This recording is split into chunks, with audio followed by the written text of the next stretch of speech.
مچی میں رسول اللہ یہ چیزیں لکھوا رہے ہیں، ان کو محفوظ کرو. اور اچھا امام علی نے کہا میں بھولوں گا نہیں، میرے حافظے میں. کہا نہیں یہ آگے جائے گی چیز. ایک افسوس کا مقام بھی ہے.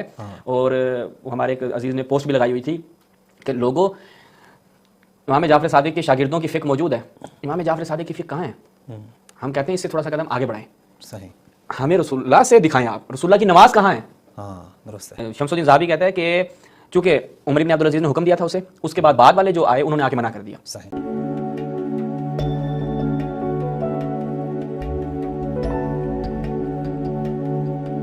ہم نے ایک قسط جو ہے ماد بھائی گفتگو کی تھی تدوینی حدیث پہ، کہ اہل سنت کے ہاں نقل حدیث، حدیث نقل کرنا، حدیث لکھنا، تدوین کرنا یہ منع رہا ہے. اور رسول اللہ سے اس کے بارے میں مختلف جو ہیں وہ احادیث ملتی ہیں. ایک گروہ احادیث کا کہتا ہے کہ لکھیں کوئی مشکل نہیں ہے، رسول اللہ نے کہا، جیسے وہ ابو شاہ یمن کا جو تھا اسے اس کہا کہ لکھو اس کے لیے، ہاں اکتبوا لابی شاہ، بخاری اور مسلم کی روایات ہیں. اور دوسرا جو گروہ آتا ہے وہ کلی طور پہ منع کر دیتا ہے، ٹھیک ہے، کہ آپ لوگوں نے حدیث نہیں لکھنی. تیسرا گروہ آتا ہے وہ کہتا ہے کہ رسول اللہ فرماتے ہیں کہ مجھ سے نہ لکھو، بنی اسرائیل سے لکھو. تیسرے جو روایات ہیں جو ہم نے پہلی قسط میں، جن ناظرین نے پہلی قسط نہیں دیکھی وہ پہلی قسط جا کے دیکھیں، اس میں ہم نے یہ روایات بیان کی ہیں. تو ہم کہتے ہیں کہ جس پر صحابہ نے عمل کیا ہے وہ تیسرے جو گروہ کی روایات ہیں، جو تیسرے ہم نے جو رکھا ہے ایک روایات کا مجموعہ ان کے سامنے پیش کیا ہے، اس پہ عمل کیا ہے. یعنی کیا؟ بنی اسرائیل سے روایات نقل کی. اچھا، وہ انشاءاللہ آگے چل کے ہم اس کی تیسری قسم میں تفصیل سے بیان کریں گے. تو ہم نے بیان کیا تھا کہ ابو بکر صاحب، عمر صاحب نے کیا کیا، روایات کو آگ لگائی، جلایا. اب آ جاتے ہیں جناب عثمان تک. یعنی جناب عثمان کو ہم نے بیان نہیں کیا تھا کہ جناب عثمان نے کیا کیا ہے، اور پھر امیر المومنین کا بھی ان کی خدمت میں انشاءاللہ بیان کریں گے کہ انہوں نے کیا کیا ہے. جناب عثمان کے حوالے سے جب ہم چلتے ہیں تو وہاں پر یہ روایت ملاحظہ فرمائیں. کتاب ہے المطالب العالیہ بزواد مسانید ثمانیہ، حافظ ابن حجر عسقلانی صاحب کی یہ کتاب ہے. جب ہم اس میں جاتے ہیں تو ملاحظہ کریں. روایت کا نمبر ہے، صفحہ نمبر بتا دیں، 679، روایت نمبر 3069. روایت ہے کہ جناب ابو ذر غفاری کے پاس وہ ایک شخص کہتا ہے میں آیا، وہ عند الجمرۃ الوسطیٰ، وہ جمرہ وسطیٰ کے پاس موجود تھے. وقد اجتمع الناس، لوگ جو ہیں ان کے قریب جمع تھے، اور وہ جناب ان کو فتویٰ بیان کر رہے تھے، ان کو فتوے دے رہے تھے، حدیث بیان کر رہے تھے. فجاء رجل فوقف علیہ، وہ ایک شخص وہ کہتا ہے میں آیا، اور ایک یعنی مرد آتا ہے اور وہ ان کے پاس آگے کھڑا ہو جاتا ہے. الم ینہک امیر المؤمنین عن الفتیا، کہ امیر المؤمنین سے مراد یہاں پہ جناب عثمان ہے، کہ تمہیں امیر المؤمنین نے، ابو ذر غفاری رضی اللہ تعالیٰ عنہ سے وہ شخص کہتا ہے کہ تمہیں امیر المؤمنین نے منع نہیں کیا کہ فتوے نہیں دینے، تم یہ کیا کر رہے ہو؟ قال، تو جناب ابو ذر غفاری کہتے ہیں فرأسہ الیہ فقال، انہوں نے اپنا سر اس کی طرف کیا، اس کو دیکھ کے کہتے ہیں اچھا ارقیب انت علیہ، اچھا میرے اوپر تم جاسوس لگے ہو، میرا پیچھا کر رہے ہو ہیں، یعنی تم کیا میری کیا بولتے ہیں اسے، میری چھان بین پہ لگے ہوئے کہ میں کیا کر رہا ہوں کیا نہیں کر رہا. تو کہتے ہیں کہ لو وضعتم سمسامہ علی هذه واشار الی قفا، وہ کہتے ہیں کہ تم اگر وہ جو تلوار تیز ایک دھار ہوتی ہے، تلوار یہاں پہ سمسامہ سے جو لغت میں معنی لیا کہ السیف القاطع، یعنی وہ تلوار اگر تیز دھار تلوار تم میری گردن پہ رکھ دو، اور یعنی گردن کی طرف اشارہ کیا، اور مجھے یعنی مارنا چاہو تو میں نے جو کچھ رسول اللہ سے سنا ہے وہ میں بیان کر دوں گا، ٹھیک ہے، اس اسلام میں بیان کر دوں گا. جاسوس اس لیے لگایا تھا کہ رسول اللہ کے احادیث مت سنا، حدیث بیان نہ کرے. یہ بعض شارحین نے پتہ کیا، میں اس کو چیک کر رہا تھا اس روایت کے اوپر، شارحین نے کہا کہ یہ وہ یاد ہوگا آپ کو، ہم نے جناب ابو ذر غفاری معاویہ اور عثمان کے درمیان مسائل کو بیان کیا تھا کہ قرآن کی آیت تھی کہ جو سونا اور چاندی یکنزون الفضہ والذهب والفضہ، تو وہ جو سونا اور چاندی جمع کرتے ہیں اور خدا کی راہ میں خرچ نہیں کرتے، ان کے لیے عذاب علیم ہے، دردناک عذاب ہے. تو اس آیت کو لے کر ایک وہ کہتے ہیں یہ یہودیوں کے بارے میں تھا، معاویہ کہتا تھا. پھر ان کا ایک مسئلہ جو چلتا رہا، شارحین نے کہا کہ یہ اس مسئلے کے بارے میں ہے، ان کو جناب عثمان نے منع کیا تھا کہ تم نے اس بارے میں کوئی کلام نہیں کرنا، تو کوئی حدیث بیان نہیں کرنی. لیکن یہاں پہ دیکھو کہا کہ سمعتها من رسول اللہ، میں وہ ساری چیزیں بیان کروں گا قبل ان تجیزوا علی لانفذتها، کہ قبل اس کے کہ تم مجھے مجازات کرو، یعنی تم مجھے قتل کرو، اس سے پہلے میں سب کچھ جو رسول اللہ سے میں نے سنا وہ بیان کر دوں گا، میں بیان کر دوں گا، مجھے کوئی چیز مانے نہیں ہے. یہ تمہاری بھول ہے کہ اگر تم مجھے، یعنی بڑی زبردست بات یہ ہے کہ اگر تم مجھے قتل بھی کر دو میں پھر بھی رسول اللہ کی حدیث بیان کروں گا. اور پیچھے کیا کہا تھا کہ امیر المومنین نے آپ کو منع نہیں کیا کہ فتویٰ نہیں دینا. تو یہ جناب عثمان صاحب کے ساتھ جو مسئلہ رہا. اب آ جاتے ہیں امیر المؤمنین کے حوالے سے ہم دیکھتے ہیں کہ امیر المؤمنین کے متعلق کیا ملتا ہے ان کے روایات میں. ملاحظہ فرمائیں تقیید العلم، اس سے ہم پہلے بھی بیان کیا جناب خطیب بغدادی صاحب کی، یہ سعد عبد الغفار کی اس پہ تحقیق ہے، اور اس کتاب میں ایک ہی جلد میں کتاب ہے، بڑی زبردست کتاب ہے، اس میں انہوں نے ساری روایات لکھنے کے بارے میں، نہ لکھنے کے بارے میں، وہ ساری جمع جور کر کے جناب تقیید العلم نام بھی رکھا اس لیے نقل کر دیں. یہ دیکھیں جی، بالکل روایہ عن امیر المؤمنین علی بن ابی طالب فی ذلک خطبنا علی فقال، امیر المومنین جو ہیں انہوں نے ہمیں یعنی خطبہ دے رہے تھے، فقال من دعم ان عندنا شیئا نقرؤه لیس فی کتاب اللہ تعالی وهذه الصحیفہ فقد قذب، کہ جو شخص یہ گمان کرے، تم میں سے کوئی بھی شخص اگر یہ گمان کرے کہ میں جو چیز بیان کر رہا ہوں وہ اپنی طرف سے ہے تو وہ جھوٹا ہے، بلکہ میں کیا کر رہا ہوں کہ میں جو بھی چیز بیان کرتا ہوں وہ یا تو کتاب خدا میں ہے یا ہذہ الصحیفہ، اس صحیفے میں ہے. امام کے پاس ایک صحیفہ تھا جس میں انہوں نے رسول اللہ سے احادیث لکھی تھی، ہم آگے چل کے بیان کرتے ہیں کہ میں یا تو قرآن سے بیان کر رہا ہوں یا اس صحیفے سے بیان کر رہا ہوں، تو اس سے ہٹ کے میں کوئی چیز بیان نہیں کر رہا. اچھا جی، اور اس کی سند کیا ہے؟ اسنادہ صحیح. تو امیر المومنین کے متعلق ہمیں یہ ایک روایت کا جو حصہ ملتا ہے. اس کے بعد تھوڑا سا آگے بڑھتے ہیں، روایت تھوڑی سی مزید واضح ہوتی ہے. ملاحظہ فرمائیں المحدث الفاضل جناب رام ہرمزی صاحب کی، جب ہم اس میں جاتے ہیں تو یہاں پر ایک روایت میں ملتی ہے، عنوان کیا ہے؟ الاملاء. جناب ام سلمہ فرماتی ہیں جو رسول اللہ کی زوجہ ہیں، وہ کہتی ہیں کہ دعا رسول اللہ بعدیم، رسول اللہ نے عدیم منگوایا. یعنی کیا مطلب؟ عدیم وہ ایک چمڑا جس کے اوپر لکھا جاتا ہے. وعلی بن ابی طالب عندہ، اور امیر المومنین ان کے پاس تھے. فلم یدر رسول اللہ یملی وعلی یکتب، رسول اللہ جو ہیں وہ کیا کروا رہے تھے؟ املا کروا رہے تھے، اور امیر المومنین کیا ہے؟ لکھ رہے تھے. ٹھیک ہے. حتی مالا بطن العدیم وظہرہ وآکارہ، یہاں تک کہ وہ جو عدیم جو چمڑا تھا جو رسول اللہ نے منگوایا تھا اس کا آگے پیچھے یعنی وہ بھی پیچھے سے بھی پش سے بھی مکمل ہو گیا اور سامنے سے بھی مکمل ہو گیا. ہاں بھر گیا، وہ رسول اللہ نے اتنی املا کروائی، اتنی احادیث بیان کی، امام علی نے وہ ساری لکھی اور وہ بھر گیا. تو یہ امیر المؤمنین کا عمل. اچھا، اسی کو جناب سمعانی صاحب نے اپنی کتاب ملاحظہ فرمائیں الاملاء والاستملاء، ادب الاملاء والاستملاء، جناب سمعانی صاحب انہوں نے اپنی کتاب میں بیان کیا، اسی روایت کو بیان کیا، بالکل اسی روایت کو، وہی قالت ام سلمہ. آگے چل کے کہتے ہیں کہ وامثال هذه الکتب کثیرہ، اگر ہم اس کو ذکر کریں گے تو بات لمبی ہو جائے گی کہ رسول اللہ جو ہیں وہ املا کرواتے تھے اصحاب کو. اس کے اوپر بے شمار ہمارے پاس موارد موجود ہیں. یعنی آپ یہ نہ کہیں کہ اگر ایک روایت دکھائی، دو روایت دکھائی، اس نے کہا کہ اس پہ بہت سارے موارد ہمارے پاس موجود ہیں کہ رسول اللہ املا کروایا کرتے تھے، اور ہم نے وہاں سے آپ کی خدمت میں بیان کیا کہ امیر المؤمنین جو ہیں وہ املا کیا کرتے تھے. اچھا، تو یہ اب یہاں تک اہل سنت کے جو روایات ہیں وہ ہم نے آپ کی خدمت میں رکھی. اب اہل تشیع کے ہاں اس حوالے سے ہمیں کیا ملتا ہے اس کو ذرا ہم ملاحظہ کرتے ہیں. سب سے پہلے چلتے ہیں امالی شیخ صدوق علیہ رحمہ. شیخ صدوق علیہ رحمہ کی امالی خود نام سے ہی واضح ہے، امالی یعنی جو شیخ صدوق جو ہیں وہ مثلا کسی اس وقت یہی ہوتا تھا، یعنی جو امالی شیخ صدوق ہے، امالی شیخ توسی ہے، اور امالی سید مرتضیٰ ہے. اہل سنت کے ہاں بھی ہے امالی شیخ مفید، شیخ صدوق، شیخ توسی، سید مرتضیٰ. اہل سنت کے ہاں بھی امالی موجود ہیں. تو اس سے مراد یہ ہوتا ہے کہ وہ محدث یا استاد جو ہے وہ بیان کرتا تھا، مجلس میں بیٹھ کے بیان کرتے تھے، شاگرد لکھتے تھے. تو یہاں پر جب ہم جاتے ہیں بات بھائی المجلس الثالث والستون، مجلس نمبر 63، سند اس کی بالکل صحیح ہے. رسول اللہ صلی اللہ علیہ وسلم قال رسول اللہ صلی اللہ علیہ وآلہ وسلم لامیر المؤمنین اکتب ما املی علیک، کہ تم جو ہے وہ لکھو جو میں تمہیں املا کرواؤں. ٹھیک ہے. تو فقال یا نبی اللہ تخاف علی النسیان، اچھا آپ ڈر رہے ہیں کہ میں بھول جاؤں گا؟ تو لست اخاف علیک النسیان، رسول اللہ کیا بیان فرماتے ہیں؟ نہیں مجھے اس چیز کا ڈر نہیں ہے کہ تم بھول جاؤ گے، بلکہ میں نے تو خدا سے دعا کی ہے کہ وہ تمہارا حافظہ یعنی تمہیں محفوظ رکھے، تمہارا حافظہ رکھے کہ تم کوئی چیز بھولو نہیں. ولیکن اکتب لشرکائک، اکتب لشرکائک، اپنے شرکاء کے لیے لکھو.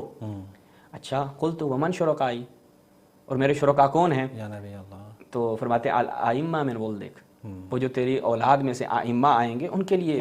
یعنی آج یہ اعتراض کیا جاتا ہے نا، یاد ہوگا ہمارے کچھ ایسے دوست بھی ہیں وہ کہتے ہیں بھائی بات یہ تو ہم مان لیتے ہیں کہ امام علی علیہ السلام رسول اللہ سے لکھتے تھے، امام حسن، امام حسین، یہ بعد میں امام صادق کیسے رسول اللہ سے بیان کر رہے ہیں؟ سند کہاں ہے؟ سند کہاں گئی؟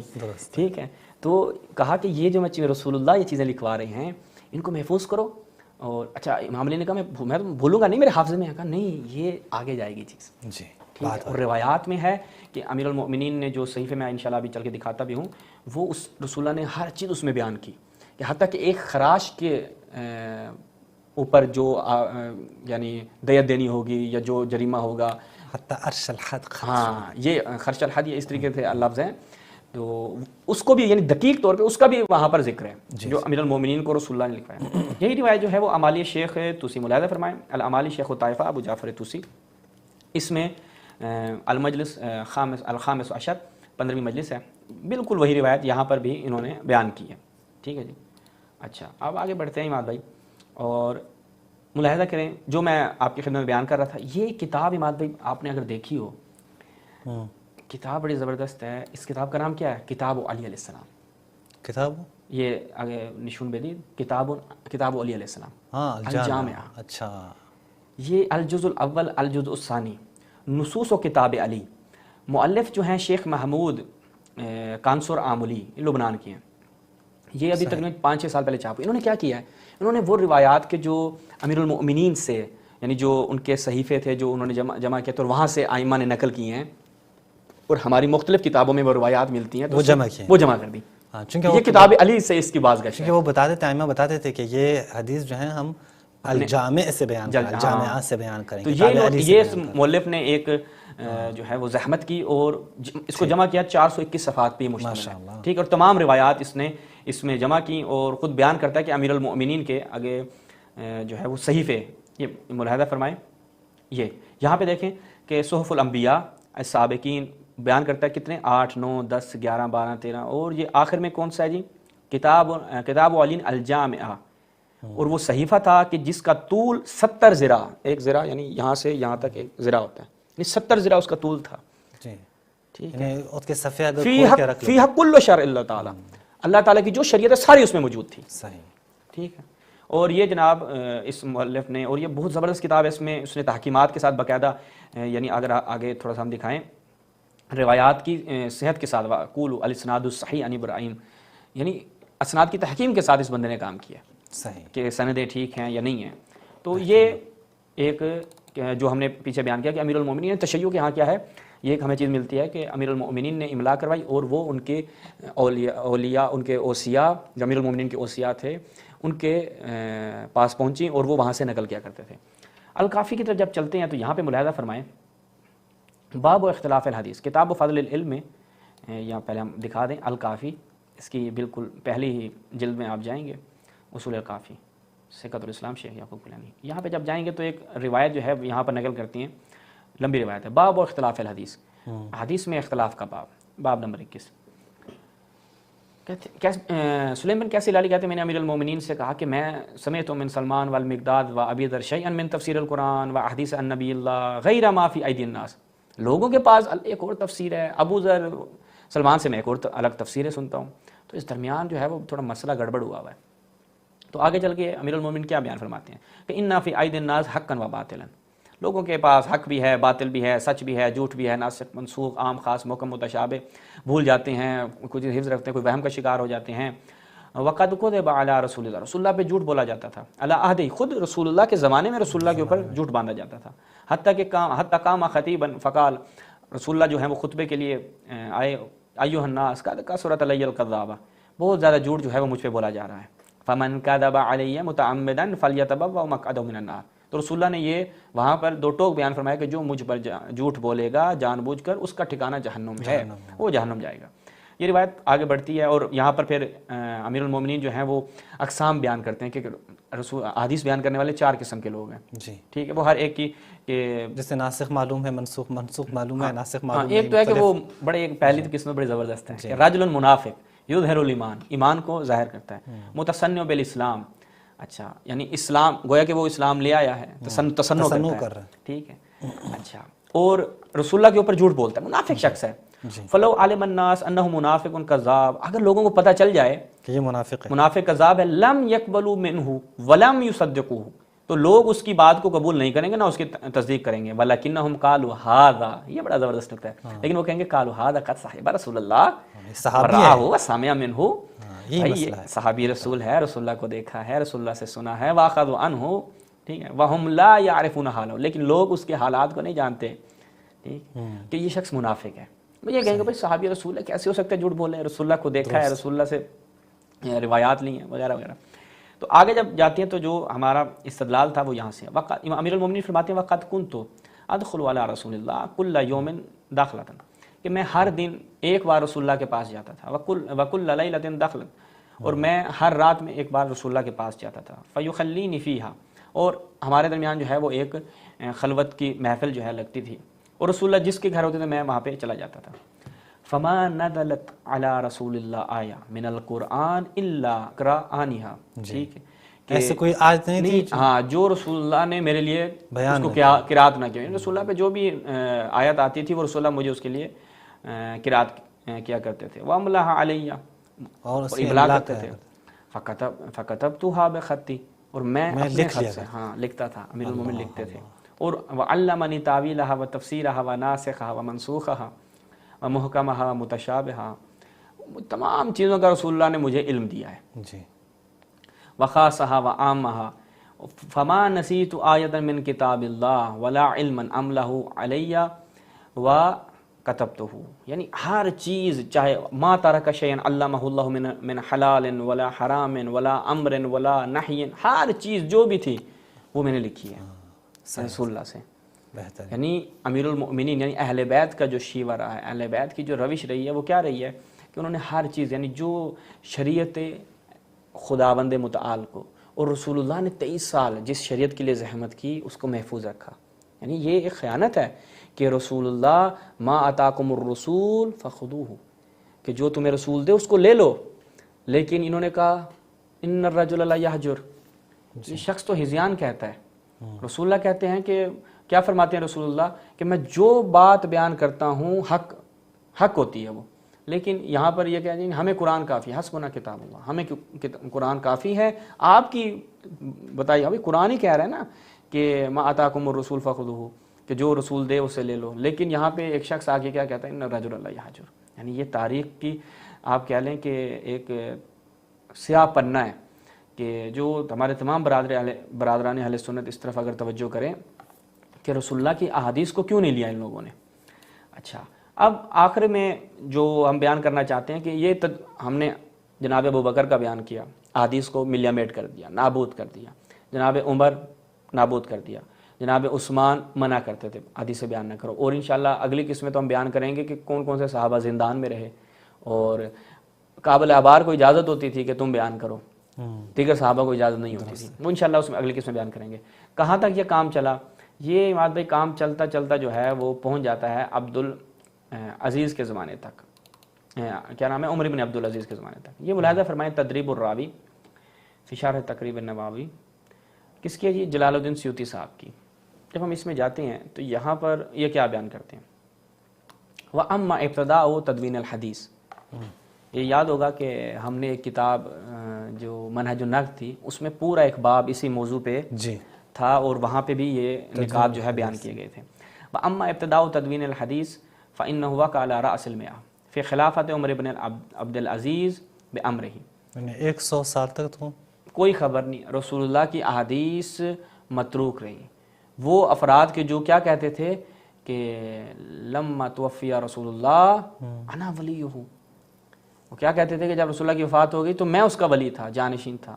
میں نے کیا کیا؟ رسول اللہ کی حدیث کو آگ لگا، احادیث کو جلا کے رکھ دیا. جہاں پہ قرآن کو آگ لگا دیتے تھے تو احادیث کا تو معاملہ بہت بات کا ہے. درست. یعنی کوئی انہوں نے کسر نہیں چھوڑی کہ لوگوں تک وہ فضائل اہل بیت، یہ ایک علیحدہ موضوع انشاءاللہ اس پہ گفتگو کریں گے کہ ایسے قرائن اور شواہد ملتے ہیں کہ وہ روایات ایسی تھیں کہ جیسا کہ ہم نے پہلی قسط میں بھی دکھایا تھا، خود ان کے اپنے علماء نے اس چیز کا اعتراف کیا کہ یہ جو روایات تھی جن کے متعلق ابوبکر صاحب کو ڈر تھا، وہ اس لیے کہ ایک گروہ تھا صحابہ کا، وہ سمجھتا تھا کہ رسول اللہ نے علی کی امامت کے اوپر کثرت سے روایات بیان فرمائی اور وہ علی کو امامت کا حقدار سمجھتے تھے. ابوبکر صاحب اس چیز میں پریشان ہو گئے، انہوں نے کہا بھائی سرے سے چور کو نہیں مارو، چور کی ماں کو مارو. یہ نہیں کہ میں کس کس کو سمجھاؤ گے، یہاں تو ہر گھر سے بھٹو نکلے گا. کیونکہ ایک اہل سنت کو میں نے کہا تھا، دوست ہے ہمارے، میں نے کہا آپ لوگوں نے اہل بیت سے احادیث نہیں لی. تو انہوں نے جواب دیا کہ صرف اہل بیت سے ہی نہیں بلکہ جناب ابوبکر عمر سے بھی نہیں لیے. میں نے کہا ان سے آپ لوگوں نے جو کم بھی لی ہے نا وہ بھی آپ لوگوں نے ظلم کیا ہے. وہ لوگ تو خود احادیث کو منع کرنے والے تھے، اس کو جلانے والے ہیں. وہ تو مانعین احادیث میں سے ہیں، وہ تو منکرین احادیث میں سے ہیں.